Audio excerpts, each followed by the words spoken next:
Baik, selamat malam semuanya. Kembali lagi acara talk show malam hari ini. Di sini kami akan membahas mengenai kebijakan-kebijakan yang dilakukan oleh Bapak Susilo Bambang Yudhoyono atau yang akrab dipanggil dengan sebutan Bapak SBY. Pada malam hari ini kami kedatangan tamu spesial yang begitu ganteng-ganteng. Di sini ada Bapak Rizky Muhammad Ramadan sebagai Wali Kota Rancazigang. Bagaimana Pak? Selamat malam. Selamat malam. Apa kabar? Alhamdulillah, kabar saya Ya. sudah baik saja. Ya. Selain dari Bapak Rizky Muhammad Ramadan, kami juga kedatangan tamu spesial pada malam hari ini, yaitu Bapak Dani Setiawan selaku dosen di salah satu universitas Majalaya, yaitu UGM, Universitas Majalaya Gadungan. Ya, bagaimana Bapak Dani? Selamat malam. Selamat malam. Bagaimana kabarnya? Alhamdulillah baik saja. Baik. Nah, seperti yang telah kita ketahui bahwa Bapak Susilo Bambang Yudhoyono atau yang akan dikenal dengan Bapak SBY ini itu merupakan Presiden Republik Indonesia yang ke-6, yang merupakan Presiden pertama juga Republik Indonesia yang dipilih secara langsung oleh rakyat. Lalu apa saja sih kebijakan-kebijakan yang dilakukan oleh Bapak Susilo Bambang Yudhoyono ini?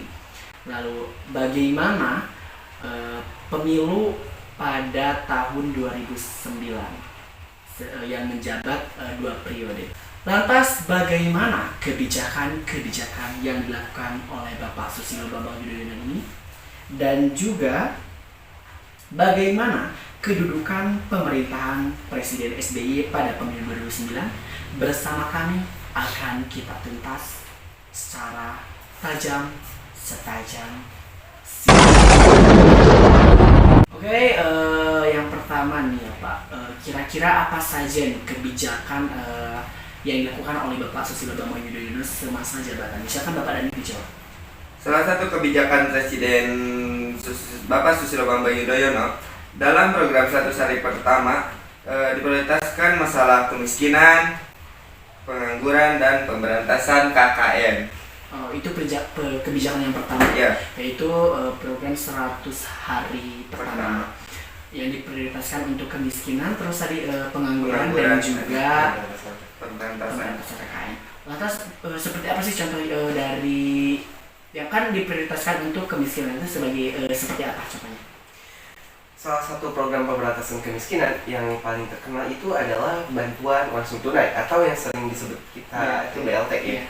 Nah, pada tahun 2006 itu dianggarkan sebesar 18,8 triliun untuk 19,1 juta rumah tangga. Cukup besar ya Pak? Iya. BLT diberikan itu berupa bantuan tetap, pendidikan, dan kesehatan. Itu 1,3 juta per rumah tangga. Nah, selain itu, program pemberantasan kemiskinan juga dilakukan melalui perbaikan seperti perbaikan lingkungan, sarana dan prasarana, sekolah, fasilitas kesehatan, akses jalan, air, dan lain-lain sebagainya. Dan masih banyak lagi. Oke. Itu untuk kebijakan 100 hari pertama ya Pak? Ya. Selain dari kebijakan 100 hari pertama nih Pak, kira-kira ada lagi kan kebijakan yang dilakukan oleh Bapak Presiden Susilo Bambang Yudhoyono? Pastinya banyak ya Pak? Tentu saja banyak. Iya. Jadi ada kebijakan dalam bidang kesejahteraan masyarakat. Iya. Tentu saja tadi ada dalam yang pertama itu 100 hari pertama, ya, terus ada dalam bidang politik, ada dalam bidang kesejahteraan dalam konflik juga. Oh iya, lalu bisa dijelaskan nggak Pak bagaimana itu dalam bidang kesejahteraan masyarakat itu seperti apa, lalu dalam bidang konflik itu seperti apa, dalam bidang politik itu seperti apa yang kebijakan yang dilakukan oleh Bapak Susilo Bambang Yudhoyono? Nah, sejak krisis yang dialami Indonesia pada tahun 1998, kondisi ekonomi masyarakat itu masih belum penuh pulih. Berbagai upaya yang dilakukan, pemberantasan kemiskinan yang dilakukan Presiden pada pemerintahan sebelumnya itu masih belum berhasil mengangkat perekonomian Indonesia. Beberapa kebijakan Presiden SBY dalam menciptakan kesejahteraan masyarakat, diantaranya yang nomor 1 itu menangani bencana tsunami Aceh pada 2004. Terus bagaimana Pak Dani? Seperti yang telah kita ketahui, pada tahun 2004 telah terjadi bencana yang begitu besar, yaitu bencana tsunami Aceh. Bencana ini memperparah kondisi krisis ekonomi yang dialami Indonesia. Karena bencana ekonomi ini memberikan kerugian materi yang sangat besar bagi Indonesia. Presiden SBY kemudian mendapatkan keputusan Presiden nomor 30/2005 tentang rencana induk rehabilitasi dan rekonstruksi wilayah dan kehidupan masyarakat Aceh serta kepulauan nasional.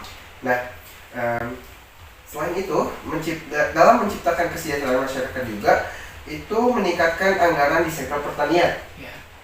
Untuk perbaikan sektor pertanian dapat penyediaan pupuk murah bagi petani.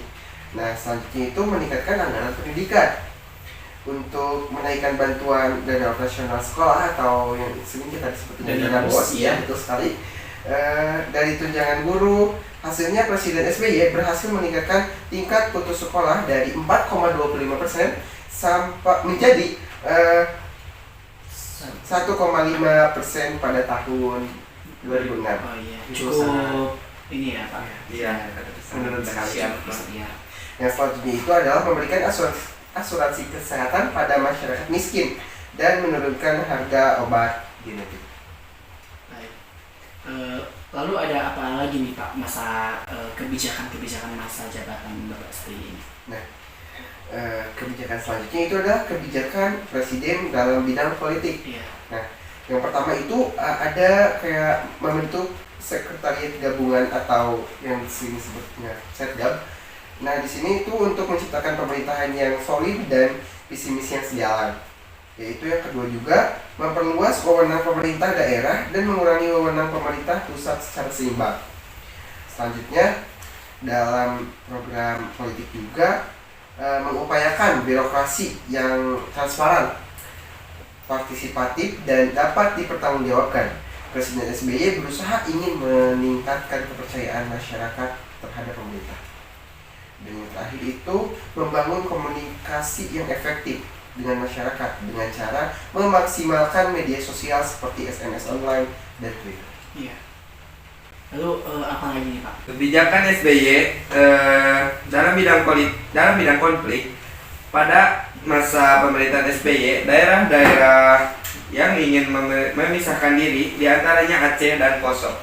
Untuk menangani konflik yang terjadi di Aceh, Presiden SBY menerapkan beberapa kebijakan berikut, seperti mengadakan forum dialog mulai dari lokal hingga internasional, mengadakan pendekatan langsung ke masyarakat Aceh melalui kunjungan pada tanggal 26 November 2004 untuk mensosialisasikan pentingnya otonomi khusus bagi Provinsi Nanggroe Aceh Darussalam.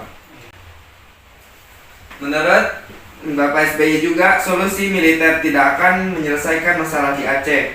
Sedangkan konflik yang terjadi di daerah Poso merupakan konflik agama. Konflik ini sudah terjadi sejak tahun 1998. Presiden SBY kemudian mengeluarkan kebijakan melalui Instruksi Presiden nomor 14 tahun 2005 tentang langkah-langkah penangkapan konflik Poso. Baik pemirsa, itu merupakan kebijakan-kebijakan yang dilakukan oleh Bapak Presiden Susilo Bambang Yudhoyono semasa jabatannya tahun 2004 dari pertamanya. Lalu sekarang saya mau tanya nih Pak, bagaimana sih kedudukan pemerintahan Presiden SBY pada pemilu 2009? Bagaimana nih Pak? Nah, pada 2009 yaitu pada kan gaya kepemimpinan SBY yang sangat transparan dan partisipatif telah meningkatkan popularitas kepercayaan masyarakat terhadap SBY selama masa pemerintahan SBY. Situasi dalam negeri mulai kondusif, beberapa konflik dalam negeri mereda. Indonesia juga mulai kedatangan investor asing yang ingin menanamkan modalnya di Indonesia, sehingga lapangan pekerjaan mulai terbuka lebar dan berhasil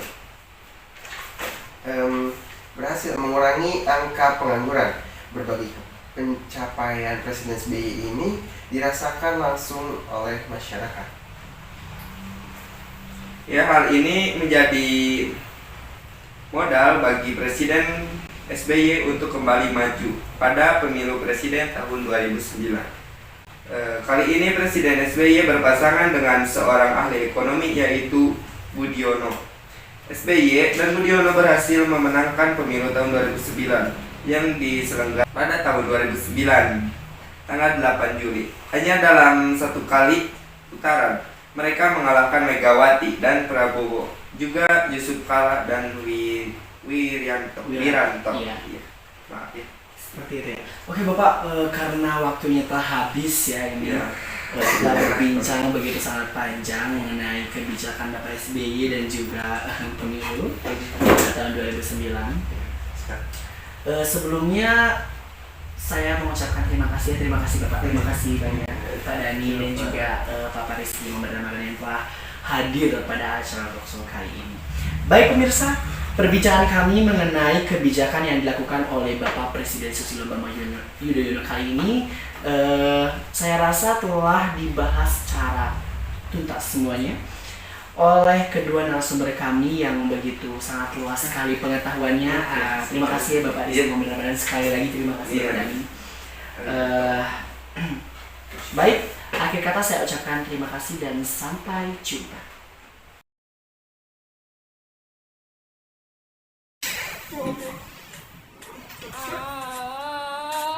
Baik, selamat malam semuanya.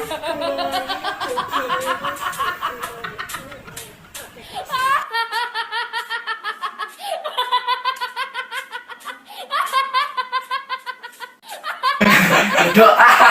Ya. Betul lah. Jangan Jangan sih.